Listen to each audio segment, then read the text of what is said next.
Hey everyone, my name's Flare Bliss and welcome to my favourite 3 indie horror games that were published and translated into the English language in 2015.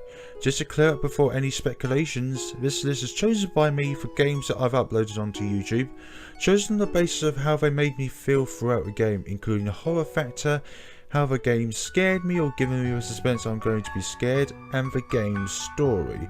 How I liked the individualistic features that put into the game by the creators to give it a lovely, unique story to it. This list does not include the creators' abilities of making games, because that to me just feels a tad unethical, unfair, however you would put it. Without further ado, let's kick off this list. Now starting at number 3, we have Amayadu Bus Stop, created by Kuo, translated by Tsusaki. We follow a girl by the name of Cheetos, a child who frequently was bullied at school by other children and often felt at times that she wouldn't create any friends. Very tragic indeed. Cheetos walks home one night to find a mysterious girl by the name of Kubatu who was about to board onto a bus. Cheetos, afraid of Kabuto walking onto the road, stopped her from boarding of what was the only bus for Kabuto, leading on to a series of horrific events that happened.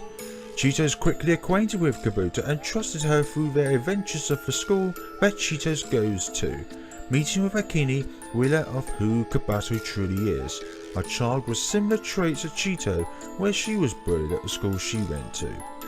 Unknowingly to Cheetos and Akini, Cheetos is not an entirely real entity. Somehow her spirit lived on from the dead. Cheetos and Akini fought for their lives to escape certain death. Depending on the conversations selected and how many heart fragments collected will determine the fate of the 3 main characters. A bad ending where Cheetos dies, a good ending where all 3 main characters are happy together, and the true ending where Cheetos felt so much empathy for Kabuto that she decided to sacrifice herself, so Kabuto's spirit is no longer bound to the real world. The story, puzzles, and overall experience of Amayadu Bus Stop is really good. From the get-go you have some story about Cheetos. I love the charisma that was displayed throughout the game with some of the dialogues between the 3 characters. So that's number 3, Amayadu Bus Stop, great game to play. Coming through at number 2, we have The Boogeyman, created by Io, translated by VG Person. We follow a cool-headed but ruthless detective by the name of Keith Barry. He's offered a holiday organised by his boss Dick Anderson with his wife to go to a restored castle. Much to Keith's reluctance, he accepted a holiday along with his wife Helena. On board the cruise ships we meet with familiar characters from the past games, including the Boogeyman and the Sandman, with which characters are Sophie Grundler, Richard Grundler, Shirley Weber and David Huber, alongside a new character, Lance Cannell. When arriving at the castle, not all the details were included in the brochure, as many horrific events await our heroes, with Keith Barry alone. We explore the castle to find clues to the disappearance of everyone. How did everyone disappear in the first instance? Through the castle we meet a masked figure by the name of the Boogeyman, much to the game's name, who has a tenacious game set up for Keith Barry, one that involves saving the others and his wife from certain death. Through the trials and tribulations of the desolated castle, the actions that Keith Barry takes will determine the ending that will happen. All but one will lead to Keith's demise, whilst the other will lead to our protagonist's salvation, along with everyone else safe and unharmed. With nostalgia throughout the game from its past titles, The Cookie Man and Sandman, the familiarization of characters combined with an in-depth story of the entire game with as many chin-scratching puzzles and tortures of unfortunate in-game individuals makes The Boogeyman an outstanding indie horror game.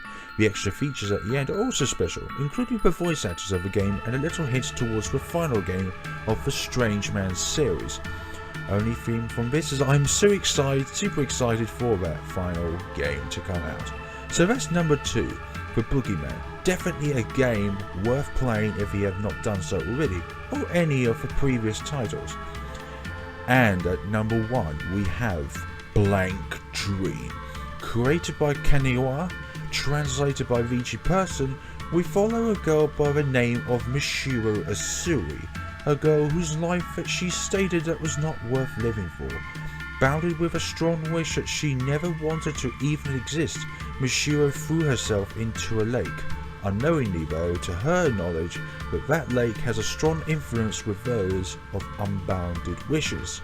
She wakes up in a world between life and death without any memory of her past doings. In the world that she is in now, she finds a mirror that instructs her to fulfill her wish by smashing all known mirrors that have a resemblance to Michiru's soul. Throughout the world, she meets with characters such as Yuza and Ryotaro. At the same time, she slowly remembers herself, along with it, losing aspects that were important. Depending on the choices you make will determine the outcome of our characters, mainly Michiru's, who will either fulfill her wish or not.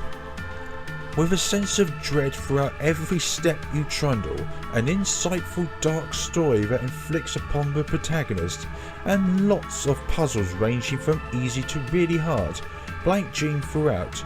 All that's come out in 2015 is my favourite indie horror game. There's no doubt that throughout the game you always feel like if you're going to step forward, back, left or right, you'll be sent straight to the main menu because of an utmost death that occurs. Like if we're picking the wrong choice, that makes something or someone have a fiery vengeance upon us. Not only that, but you also get jump scares on your screen every so often to remind you that this is a horror game. So that's number 1 on my list of favourite indie horror games. Full games, by the way, of indie horror games. Keep repeating myself, I don't know why. So, number 1, Blank Dream. Awesome game to play. These were my 3 favourite indie horror games that were released in 2015. Hopefully you enjoyed this video. If you did, it will only take 2 seconds to hit that like button. It really helps me out, create new videos and puts a little more smile on my face. And if you are new to the channel, please subscribe to see more videos like this one. Put down in the comments below if you agreed or disagreed with this list. It doesn't matter which, either way we all have our own different perceptions of things. Or if you have a list of your own, then put down what is your favourite indie horror game. Well, not 2015, but just generally with your favourite indie horror game, or some of your favourites actually. So it makes it a bit more open. So have a wonderful day folks, and take care of yourselves.